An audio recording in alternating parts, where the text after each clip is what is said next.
When you think about the iconography of Devil May Cry, what would you consider the main selling point? Nowadays, that question would probably give you several responses, as the appeal of the series has broadened through its reputation as the father of a genre, the countless amount of lovingly crafted combo mats online showing the utter mastery of play you can achieve, multiple characters being introduced, some of which even achieving unhealthy meme status, along with the game's blood-pumping soundtracks, and of course Dante's antics forever sealing him into the history books of the medium. But when you look back at the marketing of DMC1, when the series had yet to prove itself, there was one specific dichotomy leading the charge. A sword. Time to go to work, guys. Devil May Cry very much sold itself on the idea of you playing a hero who not only slashed through hordes of demons with a sword, still very befitting of the gothic atmosphere, but combined that with Dante's signature pistols Ebony&Ivory, or various other modern-day firearms which you could pepper in at a moment's notice, with a basic string of high time into E&I fire essentially becoming the thesis statement to this entire franchise. You could even make a whole point about how, and I believe Sugar Punch did this in his analysis of Dante, I don't know, it's been years since I watched that, in spite of regularly acquiring powerful devil artifacts, Dante continuing to use mere man-made guns for flair in battle is a physical representation of an attachment to his humanity. However, it seems that, in the eyes of many, this flair may be something that they fail to fully deliver on in gameplay. In today's episode of Things That Made Me Angry on Twitter half a year ago, I would like to tell thee of a tale where the DMC community found itself in a feud over the quality of Dante's signature pistols. Seeing validity to both sides of the argument, my goal in this video is to present where I think their critics missed the mark, and where they may have very well had a point. This is the case against Ebony&Ivory.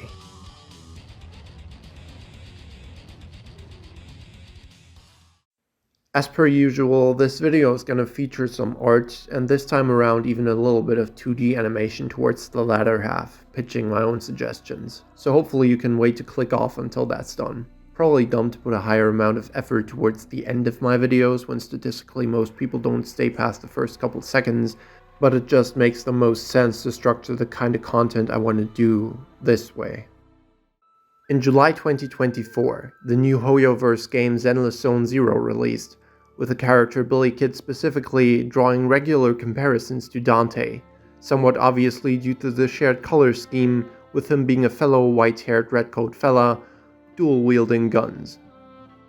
As is expected nowadays, when any game with flashy attack animations comes out, you instantly had people flocking from left and right to proclaim it playing literally like Devil May Cry, while posting gameplay that hardly resembles DMC in the slightest. But that might have to be a topic for another day. One of those TikTok clips making the DMC comparison, however, found itself as the fuel to a tweet expressing disappointment in the gun combat. Quote, "They feel like an afterthought to Dante's moveset, and not a whole half of it. I just wish Dante could fight with Ebony&Ivory like in this game." This tweet gathered multiple varying reactions, with a lot of people in agreement, and many others telling the person who made the post that they didn't understand DMC. This was obviously not helped by the caption of the attached TikTok, but as far as I can tell, the actual person writing the tweet never made this claim. First off, a lot of responses strawmanned this take by making the funny DMC2 comparison, saying how if someone wanted to play a DMC with just guns, 2 was right there and it was horrible. This reaction felt like an incredibly disingenuous interpretation though, as while guns in 2 are publicly perceived as extremely overpowered, which they aren't exactly, but that's too big of a conversation to stick in the middle of this essay, they largely control and function the same as they do in the rest of the series. So if the kind of gameplay shown in the Zenless Zone Zero clip was what was being yearned for, then DMC2 would still fail to satisfy that desire. All it would offer was the power, not the flashiness. When it was specifically this flashiness that a lot of people in the replies seemed to miss in Ebony&Ivory or DMC guns in general. Obviously, the very important distinction needs to be made that for Billy, The guns are not just his main, but his only weapon. With a clip showing every single ability the character has, he's got like 4 moves, meaning that they have to deliver in all the necessary action game criteria such as damage, mobility, and crowd control. Much differently from Dante, where E and I are only one small tool in his arsenal of way more than 100 moves. In fact, most DMC players seem to agree that the reason the guns may feel lackluster to some people is because of them misunderstanding their purpose or trying to make them something they're not. Ebony and Ivory are supposed to function as supplementary weapons which are woven in between melee combat to extend combos and not just be the thing you shoot all day in the Devil Arm's stead. A link between more hard-hitting moves, not the main event. Taking a closer look at the high time into gunfire string again provides a prime example of this in action. You swing your sword with a committal attack animation using the triangle button, causing a response from the enemy which would have otherwise been able to act through your bullets, lifting him in the air where he becomes harmless, and then switch over to freely moving on your feet while dealing out low committal hit scan shots by mashing square. 2 separate buttons, 2 extremely distinct purposes, with the gun half not working unless set up by the sword beforehand. Little off topic, but funnily enough, back when I first found out about DMC and learned that the main attack button was triangle, I thought I'd never be able to play this series. It seemed so off, with pretty much any other game I can think of having its basic attack on square, but now it's second nature. Not sure if this is just a me thing or if anyone else had the same concern when they got into these games. Just thought I'd share because I always thought it was funny.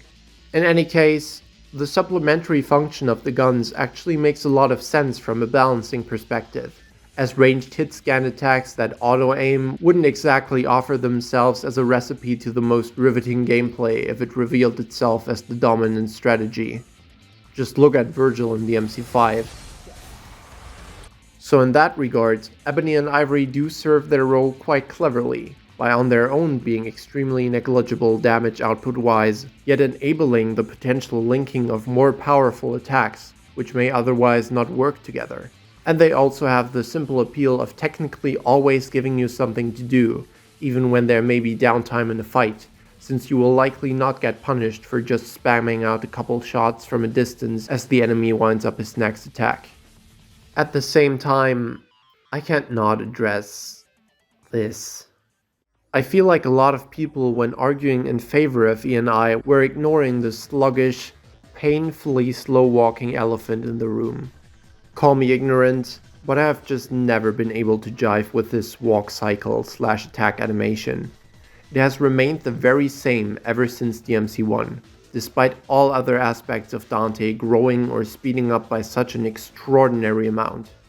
I get why it is the way it is. You cannot do any fancy animations with Ebony and Ivory while retaining their specific function of every press of the square button being one singular non-committal gunshot, and the walking speed has to be slow to allow for the consistent and precise inputting of Dante's directional attacks without accidentally going too far to an enemy's right to where the high time no longer registers. But it's just so boring to look at, to the point that the iconic sequence which DMC1 sold itself on and I praised earlier just ends up being something you hardly see anyone ever do anymore. In fact, I can legitimately not recall the last time I've seen a single style player use more than one individual gunshot at once. They really only appear occasionally peppered in to stabilize an air combo to ensure a following dive kick or something of the sort manages to land. You got a couple things like gun raves, but despite it being numerous shots, technically they're also all performed one at a time, and you can't forget that they don't even work in DMC5 due to its strange input buffer on gun attacks. So, blasphemous as it may sound, I also think that Ebony and Ivory are kinda boring. Which doesn't, however, mean that the Zenless Zone Zero clip of Billy is what I want Ebony and Ivory to suddenly play like. I understand that they have their purpose, which is vital for the series to work the way it does, but with how much room Dante's control scheme allows for, I think there should be a way to graft some additional not only useful, but also visually appealing moves onto the gunslinger style to satisfy both those who like the guns as they currently are, and could also appeal to those who don't enjoy using them. Some of the stuff people under the tweet asked for were a little ridiculous, like wanting something similar to Billy's super move where Dante would teleport after images to every enemy on the screen and shoot them point blank, which completely misses the point of E&I for sure, would stray kinda weirdly from Dante's current design philosophy of every attack having a dedicated hitbox as opposed to being contextual, and Cindy T Judgment already fulfills the exact same screen clear function, making that sort of addition somewhat redundant. What was more reasonable were people pointing out DMC3's Wild Stomp and Free Ride, the enemy surfing, as positive examples of stylish gun attacks that unfortunately were lost as the series moved forward, and which offered more of the flair akin to what I believe people are looking for. The issue with these two, as I just said in regards to the super move some people asked for, is that Capcom kinda went away from giving Dante contextual abilities of that nature, so it's to be considered whether bringing them back would be a good idea, or whether these kinds of moves are better reserved for Nero, since it mashes really well with his Buster ability. I guess the Hellkina Buster in 5 could even be considered like a different take on Wild Stomp actually. I'm not entirely sure what to think, since I feel like the exclusion of stuff like pole dancing may have been because it was something that could easily trigger on accident when you didn't want it to, God damn it, Dante. and mess you up or get you punished. But personally at least, I can't say I ever really had the issue of free riding when I didn't mean to. Who knows though how that kind of thing would go with DMC4 and 5, which feature more frequent combos on grounded opponents. No matter whether it specifically returns or not, the appeal of Free Ride is obvious, and that lies in not just its crowd control potential, but especially in how it is a way to actually fire Ebony&Ivory in a stylish looking animation that allows you to quickly move across the combat arena, as opposed to the painfully boring slow walk shots I complained about earlier, or other gunslinger abilities which like to completely statically lock you in place.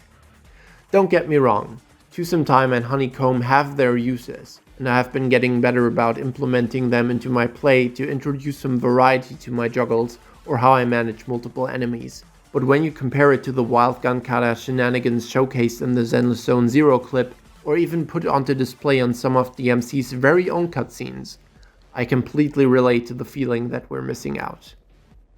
So this is where we are finally gonna get to my pitches for 3 or 4 moves they could add to E&I's repertoire, which I still try to keep very in line with their established purposes in Dante's toolkit, as deciphered throughout the analysis done in this essay.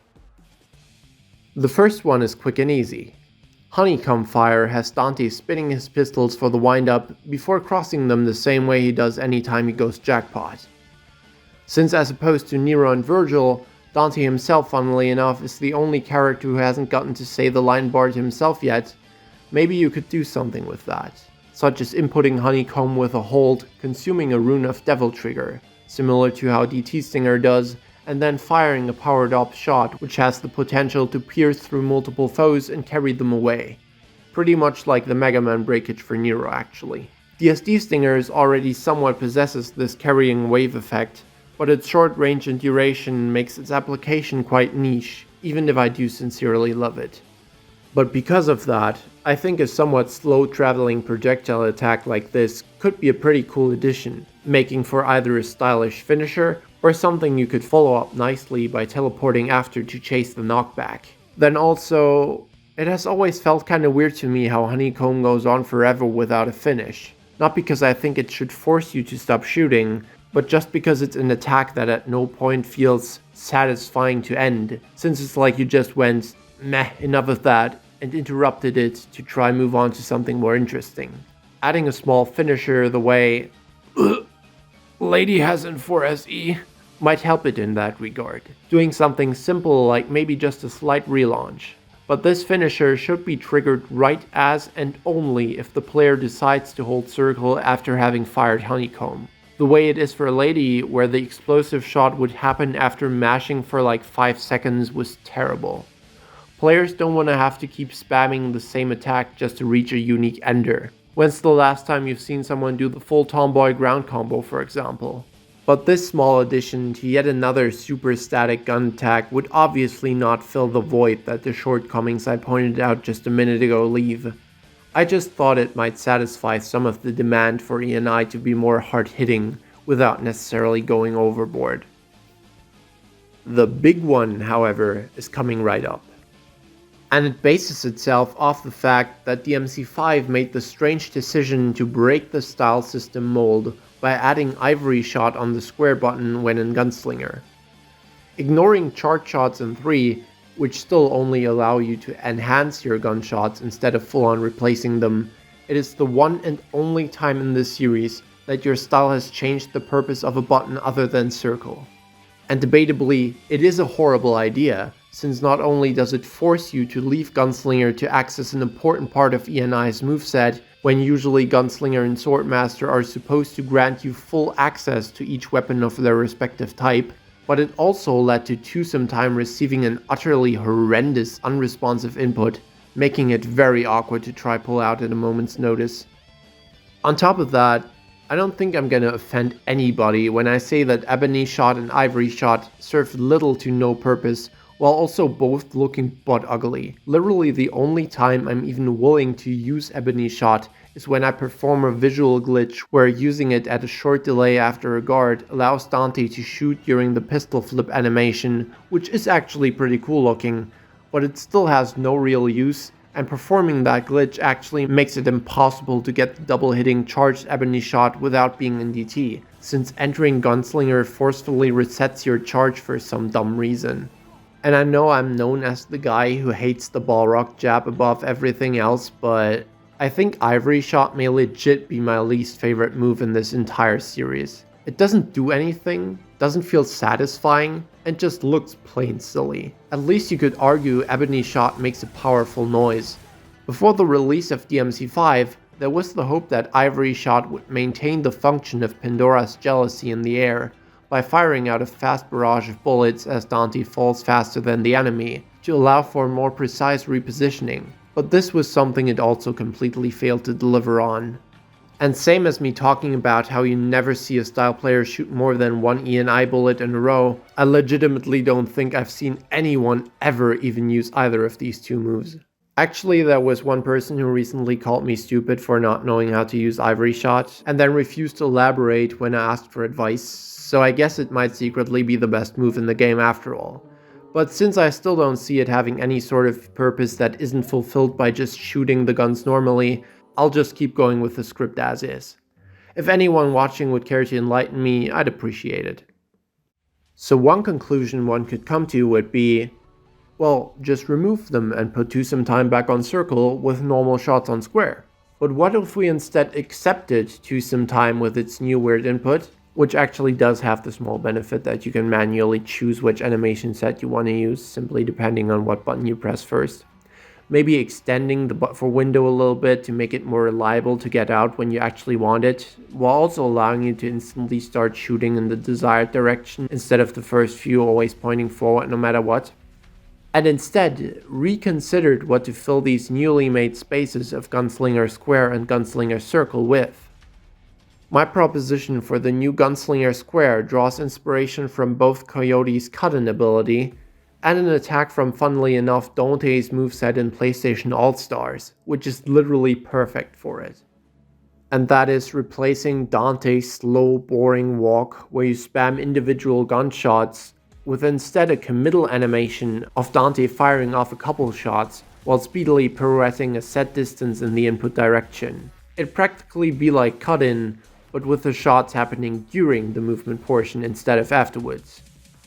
It would still have hit scan tracking the way normal shots do, so you could use it as usual to just keep up offense on an enemy in the distance or juggling an airborne opponent, but also for cool stuff like swiftly cutting under an enemy, spinning around and firing at them, instead of doing it the current way where you either slowly walk forward while spamming shots, no one does this, or performing a trickster dash under and then doing one shot.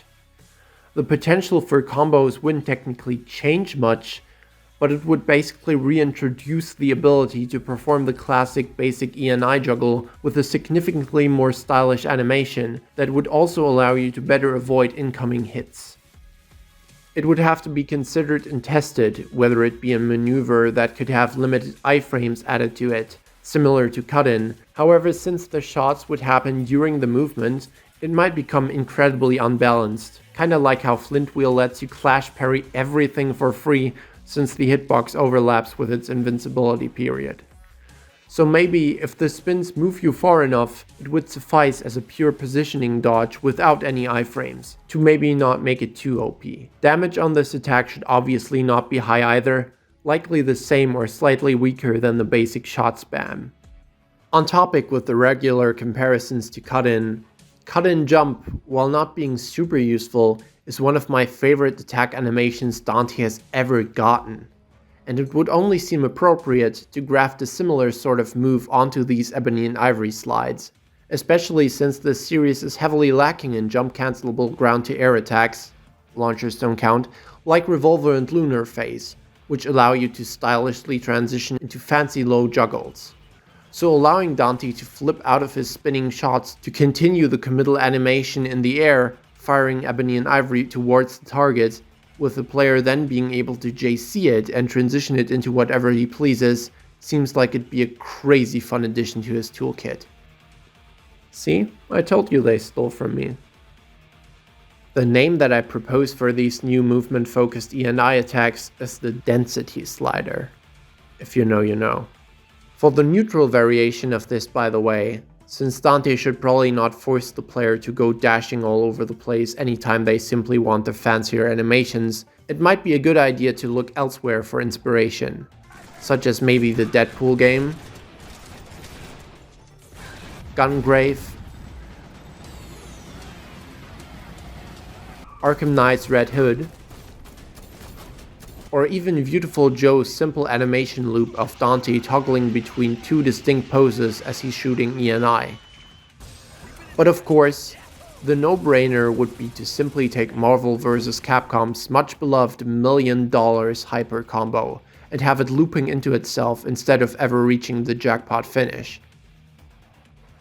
The main reason I wanted to make this video was largely to propose this specific ability as an addition to Dante's moveset, since I feel very confident that it falls nicely in line with the gun's purpose, while looking a lot cooler than most of what they currently have on offer. But while I was already on the topic, I got a few more slightly more questionable ideas, considering by the logic I'm going with, Gunslinger Circle would also be free again now. At first, before realizing how it could comfortably become a follow-up to the spins, this was the place that I proposed jumping attacks with ENI could go, including bringing back something like Inverted Rainstorm from Reboot. But I also had another more questionable idea, which now that I reconsidered the other abilities input, the room should be open for, and I hope you'll hear me out. That being, giving in and allowing Dante to perform short-ranged melee attacks with ENI after all, in the form of gun kata strikes like you might see in cutscenes. This would distinctly just go against the low damage hit scan idea, but with this character having such an insanely wide arsenal, I feel like it should be okay to make a few exceptions to the rules among his 100 plus attacks. So maybe they could give him just a short 3-hit melee combo, where Dante punches with ENI in front of himself while rapidly peppering bullets, the trail they leave essentially being like a multi-hitting sword slash that would work well for dealing out some decent damage on an enemy point blank. Forward Circle could have Dante taking a small step back and rapidly fire before himself while spreading out his arms left and right from the center, similar to the 4S E-Box art, in a spread akin to Lucifer's pinup, which would be capable of quick short-range crowd control. And Back Circle could maybe retain the idea of a ground-to-air move by having Dante taking a powerful low leap backwards as he's firing ENI directly in front of himself, adding an incredibly cool-looking variation to his repertoire of evasive attacks, which I have kind of soft spot for. and the potential this attack would have if used to get away from one dangerous target while lunging back into a weaker crowd and JCing off them to immediately continue your assault seems insanely stylish. This is just straight up an attack idea I ripped out of my design document for if I ever get to make a game about my OCs, by the way, but you gotta admit it would fit Dante super well. Lastly, for Gunslinger's square in the air, maybe you really do just turn it into the jealousy people wanted, by having Dante crossing his guns in front of himself and rapid firing at the simple press or maybe hold of the button, to allow for the kind of quick and precise height adjustment that DMC5 with its reduced gravity is slightly lacking in. And while I'm on the topic of air attacks, this is not a new move, but I'm not a fan of Rainstorm in 5. The widespread it starts out with gives it new uses, but also robs it of things it used to be able to do in 4. If the next DMC game is gonna keep Rainstorm the way it is, it should absolutely allow you to directly skip to the part where Dante is firing below himself, by inputting Circle a second time. That might feel clunky at first, but would still do a good job at restoring its original application without missing out on the new. So, I think that's pretty much all I had to say.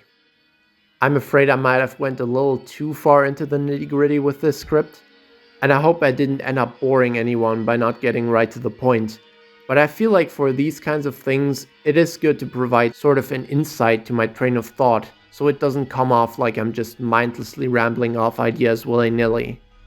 I did try to stay very reasonable with my suggestions, and I think I arrived on some which should hold up decently well in the scrutiny. To avoid stretching this video out any further, I decided to just leave it at Ebony&Ivory, despite having issues with several of the guns in this series. But I think since they make up such a large part of Dante's iconography, they deserve it most to receive a drastic upgrade to their viability in combat, and I figured replacing the two borderline wasted additions 5 made presented a great opportunity to do so. I want to thank everyone real quick for yet again the various interesting conversations in the comment section of my last video, and the fact I was able to reach such a wide audience and more than double my subscriber count with as niche of a topic as the DT amulet is pretty cool. Hope this essay was once again able to satisfy your armchair game design needs, and maybe spark the flames of creativity within your soul to throw out some ideas for how they could improve gun combat in DMC while staying true to its spirit, either for Ebony&Ivory or whatever else comes to mind. Okay, so as you can tell, this script was obviously written a long time ago. It is actually kind of surreal seeing the rapid growth this channel received, with 2 of my videos since hitting almost 40k views, and my subs within the span of only 2 months going from 200 all the way to 1,000. I'm incredibly grateful for all the support, and I hope after I went and preached the arrival of this essay within like every single video I've made, the result came out not too disappointing. I definitely will have to learn to up my animation skills, but I hope they were good enough to convey the ideas that I had. Now let's see what topic I decide to hyper-focus on next. There's a bunch of ideas, both big and small, still overflowing my brain waiting to get out. Feel free to stick around if this kind of content interests you. I hope the thumbnail looks good, by the way. I couldn't think of like anything eye-catching for a gun critique. Oh, also, if they bring back wall run, preferably on a hold like Mustang to avoid getting it accidentally, let us shoot our guns during that. That could look really fucking stylish. Please hire me, Capcom. My narcissistic ass will just do DMC6 for you if you don't want it.